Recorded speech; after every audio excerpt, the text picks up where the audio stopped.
இன்னைக்கு நிறைய பேர் பார்த்தீங்கன்னா திருமணம் ஆகாமல் 35 வயசு 40 வயசுன்னு சொல்லி திருமணம் ஆகாமல் அதுக்கப்புறம் பெண் பார்த்து அலைஞ்சு அலைஞ்சு திருமணமே கை கூடலை, அதுக்காக பணம் நிறைய செலவு பண்ணிட்டு குரு வரல, குரு வந்துட்டார், இப்படியெல்லாம் பேசிட்டு இருப்பாங்க.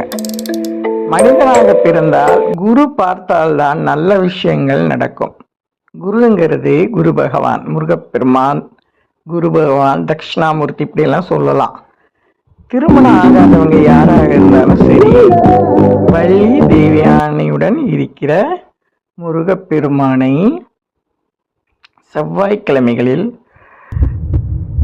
3 to 4 ராகு நேரத்தில் செவ்வரளிப்பூ, அரளிப்பூ, சிவப்பு கலரில் இருக்க அரளிப்பூ வாங்கி சாத்தி முருகப்பெருமானுக்கு அர்ச்சனை செய்து, உங்கள் பேரில் இல்லாமல் அவருக்கு அர்ச்சனை செய்து 3 நல்லெண்ணெய் தீபம் போட்டு வழிபாடு செய்து வந்தீங்கன்னா ஒரு 5 வாரத்தில் திருமணம் ஆகாதவங்களுக்கு திருமண பாக்கியம் கைகூடும். இது கண் கண்ட உண்மை.